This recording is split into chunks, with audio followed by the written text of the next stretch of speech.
Hello friends, welcome to my channel. ಇವತ್ತಿನ recipe ಬಂದು ತುಂಬಾ ಟೇಸ್ಟಿಯಾಗಿರುವಂಥ ಶಾವಿಗೆ ಕೇಸರಿ ರೆಸಿಪಿ ಮಾಡ್ತಾಯಿದ್ದೀನಿ.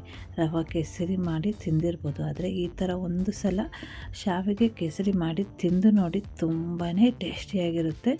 ಮತ್ತು ಇದನ್ನು ಯಾವಾಗಲೂ ಮಾಡಿ ತಿಂತಾನೆ ಇರ್ತೀರ. ನೋಡಿ ಎಷ್ಟು ಚೆನ್ನಾಗಿದೆ ಅಂತ, ನೋಡೋಕ್ಕೇ ತಿನ್ನೋಕ್ಕೂ ಕೂಡ ಅಷ್ಟೇ ಚೆನ್ನಾಗಿರುತ್ತೆ. ಬನ್ನಿ ಹೇಗೆ ಮಾಡೋದು ಅಂತ ನೋಡೋಣ. ಇಲ್ಲಿ ಫಸ್ಟು ನಾನೊಂದು ತವ ತೊಗೊಂಡಿದ್ದೀನಿ. ತವದಲ್ಲಿ ಒಂದು 2-3 ಸ್ಪೂನಷ್ಟು ತುಪ್ಪ ಹಾಕ್ಕೊಂಡಿದ್ದೀನಿ. ತುಪ್ಪ ಬಿಸಿ ಆಗಲಿ, ನಂತರ ಇದಕ್ಕೆ ಡ್ರೈ ಫ್ರೂಟ್ಸ್ ಹಾಕಿ ಫ್ರೈ ಮಾಡ್ಕೋಬೇಕು. ಯಾವುದೇ ಡ್ರೈ ಫ್ರೂಟ್ಸ್ ಆದರೂ ಆಗುತ್ತೆ. ನಾನಿಲ್ಲಿ ಬಾದಾಮ್ ಮತ್ತು ರೈಸಿನ್ ತೊಗೊಂಡಿದ್ದೀನಿ, ಒಣ ದ್ರಾಕ್ಷಿ. ಈಗ ಇದನ್ನು ಫ್ರೈ ಮಾಡ್ಕೊಳ್ಳೋಣ. ಇದು ಫ್ರೈ ಆಗೋಷ್ಟರಲ್ಲಿ ಫ್ರೆಂಡ್ಸ್, ಬೇಗನೆ ನನ್ನ ಚಾನಲ್ನ ಸಬ್ಸ್ಕ್ರೈಬ್ ಮಾಡಿ ನನಗೆ ಸಪೋರ್ಟ್ ಮಾಡಬೇಕು. ಮತ್ತು ಪಕ್ಕದಲ್ಲಿ ಬೆಲ್ ಐಕಾನ್ ಇರುತ್ತಲ್ಲ, ಅದನ್ನು ಕೂಡ ಪ್ರೆಸ್ ಮಾಡಿ ತಪ್ಪದೆ ಆಲ್ಗೆ ಕ್ಲಿಕ್ ಮಾಡಿ. ಆಲ್ಗೆ ಕ್ಲಿಕ್ ಮಾಡಿದರೆ ನಾನು ನ್ಯೂ ವೀಡಿಯೋಸ್ ಅಪ್ಲೋಡ್ ಮಾಡಿದಾಗ ನಿಮಗೆ ನೋಟಿಫಿಕೇಷನ್ ಬರುತ್ತೆ. ಇದೇ ಥರ ವೆರೈಟಿ ರೆಸಿಪಿ ಅಪ್ಲೋಡ್ ಮಾಡಿದ್ದೀನಿ, ನೋಡಿಲ್ಲ ಅಂದರೆ ಚೆಕ್ ಮಾಡ್ಕೊಳ್ಳಿ. ಮತ್ತು ಇದೇ ಥರ ವೆರೈಟಿ ರೆಸಿಪಿ ಅಪ್ಲೋಡ್ ಮಾಡ್ತಾ ಇರ್ತೇನೆ. ದಯವಿಟ್ಟು ಸಬ್ಸ್ಕ್ರೈಬ್ ಮಾಡಿ ನನಗೆ ಸಪೋರ್ಟ್ ಮಾಡಿ. ಓಕೆ, ಈಗ ಇಲ್ಲಿ ಡ್ರೈ ಫ್ರೂಟ್ಸು ಫ್ರೈ ಆಯ್ತಲ್ಲ, ಈಗ ಇದನ್ನು ತೆಗೆದು ಸೈಡಲ್ಲಿ ಇಡ್ತಾಯಿದ್ದೀನಿ.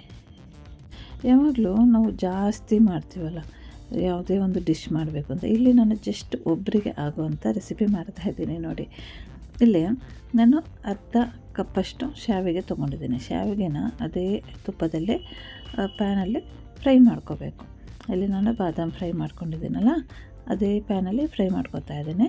ಸ್ವಲ್ಪ ಕಲರ್ ಚೇಂಜ್ ಆಗಲಿ ಶಾವಿಗೆದು, ತುಂಬ ಡಾರ್ಕ್ ಕಲರ್ ಚೇಂಜ್ ಮಾಡ್ಕೋಬಾರ್ದು.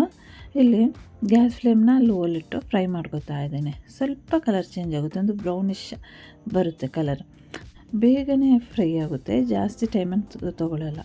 ನೋಡಿ, ಈ ಥರ ಕಲರ್ ಬರುತ್ತೆ. ಇನ್ನೂ ಜಾಸ್ತಿ ಕಲರ್ ಬರ್ಸೋಕ್ಕೆ ಹೋಗಬೇಡಿ, ಯಾಕಂದರೆ ಅದು ಸುಟ್ಟೋಗಿಬಿಡುತ್ತೆ. ನೋಡಿ, ಈಗ ಇದಕ್ಕೆ ನಾನು 1 ಕಪ್ಪಷ್ಟು ನೀರನ್ನು ಹಾಕೋತಾ ಇದ್ದೀನಿ. ನೆನಪಿಡಿ, ಎಷ್ಟು ಶಾವಿಗೆ ತೊಗೋತೀವೋ ಅದರ ಡಬಲ್ ನೀರನ್ನು ಹಾಕೋಬೇಕು.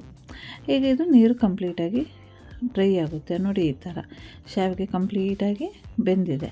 ನೋಡಿ, ಸಣ್ಣ ವೀಡಿಯೋ, ಈಸಿ ರೆಸಿಪಿ, ಕ್ವಿಕ್ಕಾಗಿ ಆಗೋವಂಥ ರೆಸಿಪಿ ತೋರಿಸಿದ್ದೀನಿ. ನೀವು ಮಾಡಿ ಕಾಮೆಂಟ್ ಮಾಡಿ ತಿಳಿಸಿ ಹೇಗಿತ್ತು ಅಂತ. ಈಗ ನಾನು ನೀರೆಲ್ಲ ಡ್ರೈ ಆಗಿದೆ ಅಲ್ಲ, ಈಗ ಸಕ್ಕರೆ ಹಾಕೋತಾ ಇದ್ದೀನಿ. ಎಷ್ಟು ಸ್ವೀಟ್ ಬೇಕೋ ಅಷ್ಟು ಹಾಕೋಬೋದು. ನಾನಿಲ್ಲಿ ಒಂದು 2 ಸ್ಪೂನಷ್ಟು ಹಾಕ್ಕೊಂಡಿದ್ದೀನಿ, ಟೇಬಲ್ ಸ್ಪೂನಷ್ಟು. ಈಗ ಈ ಸಕ್ಕರೆ ಮೆಲ್ಟ್ ಆಗುತ್ತಲ್ಲ, ಮತ್ತು ಮಾಯ್ಶ್ಚರ್ ರಿಲೀಸ್ ಆಗುತ್ತೆ. ಇದನ್ನು ಮಿಕ್ಸ್ ಮಾಡೋಣ. ಮಿಕ್ಸ್ ಮಾಡಿ ಸಕ್ಕರೆ ಮೆಲ್ಟ್ ಆಗುತ್ತೆ ಇಮಿಡಿಯೇಟಾಗಿ. ಮತ್ತು ಸ್ವಲ್ಪ ಕೇಸರಿ ಕಲರ್ ಹಾಕೋತಾ ಇದ್ದೀನಿ, ಸ್ವಲ್ಪ ಕಲರಿಗೋಸ್ಕರ. ಓಕೆ, ಕಲರ್ ಹಾಕಿದ್ರೆ ತುಂಬ ಚೆನ್ನಾಗಿ ಕಾಣಿಸುತ್ತೆ. ಈಗ ಇದನ್ನು ಮಿಕ್ಸ್ ಮಾಡ್ಕೊಳ್ಳೋಣ. ನೋಡಿ, ರೆಡಿಯಾಗೇ ಹೋಯಿತು ಶಾವಿಗೆ ಕೇಸರಿ. ತುಂಬಾ ಟೇಸ್ಟಿಯಾಗೋಂಥ ರೆಸಿಪಿ. ನೋಡಿ, ಚೆನ್ನಾಗಿ ಮಿಕ್ಸ್ ಮಾಡ್ಕೊಂಡಿದ್ದೀನಿ. ನೋಡಿ, ಕಲರೆಲ್ಲ ಬಂದು ಎಷ್ಟು ಚೆನ್ನಾಗಿ ಕಾಣಿಸ್ತಾ ಇದೆ. Full mouth watering recipe. ನೋಡಿ ಎಷ್ಟು ಟೆಂಪ್ಟಿಂಗ್ ಆಗಿದೆ ಅಂತ. ಸ್ವೀಟ್ ಇಷ್ಟಪಡ್ತಾರಲ್ಲ ಅಂಥವ್ರಿಗಂತೂ ತುಂಬಾ ಇಷ್ಟ ಆಗೋದು. ಈಗ ಇದಕ್ಕೆ ನಾನು ಡ್ರೈ ಫ್ರೂಟ್ಸ್ ಎಲ್ಲ ಫ್ರೈ ಮಾಡಿಟ್ಟಿದ್ನಲ್ಲ, ಅದನ್ನೆಲ್ಲ ಸಣ್ಣಗೆ ಕಟ್ ಮಾಡ್ಕೊಂಡಿದ್ದೀನಿ. ಅದನ್ನು ಹಾಕೋತಾ ಇದ್ದೀನಿ. ಮಧ್ಯದಲ್ಲಿ ಈ ಥರ ಒಂದು ಕ್ರಿಸ್ಪಿಯಾಗಿರೋಂಥ ಡ್ರೈ ಫ್ರೂಟ್ಸ್ ಎಲ್ಲ ಸಿಗುತ್ತಲ್ಲ, ತುಂಬಾ ಟೇಸ್ಟಿ ಆಗುತ್ತೆ ಆವಾಗ. ಮತ್ತು ಇಲ್ಲಿ ಜಾಸ್ತಿ ಇಂಗ್ರೀಡಿಯೆಂಟ್ಸ್ ಕೂಡ ಇಲ್ಲ, ಸ್ವಲ್ಪನೇ ಇಂಗ್ರೀಡಿಯೆಂಟ್ಸ್ ಯೂಸ್ ಮಾಡುವಂಥದ್ದು. ಇಮಿಡಿಯೇಟಾಗಿ ಒಂದು ಸ್ವೀಟ್ ರೆಸಿಪಿ ಮಾಡಬೇಕು ಅಂದರೆ ಇದನ್ನು ಮಾಡ್ಕೋಬೋದು. ಅದು ಗೆಸ್ಟ್ ಯಾರಾದರೂ ಬಂದರೆ. ನೋಡಿ, ರೆಡಿ ಆಗೋಯಿತು. ನೋಡಿ, ಇದನ್ನ ಈಗ ಸರ್ವ್ ಮಾಡ್ತೀನಿ. ನೋಡಿ ಎಷ್ಟು ಚೆನ್ನಾಗಿ ಕಾಣಿಸ್ತಾ ಇದೆ ಅಂತ, ತುಂಬಾ ಟೇಸ್ಟಿ ಆಗುತ್ತೆ. ನೀವು ಟ್ರೈ ಮಾಡಿ ಅಂತ ನನಗೆ ಕಾಮೆಂಟ್ ಮಾಡಿ ತಿಳಿಸಿ. ಮತ್ತು ವಿಡಿಯೋ ಇಷ್ಟ ಆಗಿದ್ರೆ ಒಂದು ಥಮ್ಸ್ ಅಪ್ ಕೊಡಿ. ಮತ್ತು ಸಬ್ಸ್ಕ್ರೈಬ್ ಮಾಡೋದನ್ನು ಮರಿಬೇಡಿ, ತಪ್ಪದೆ ಸಬ್ಸ್ಕ್ರೈಬ್ ಮಾಡಿ.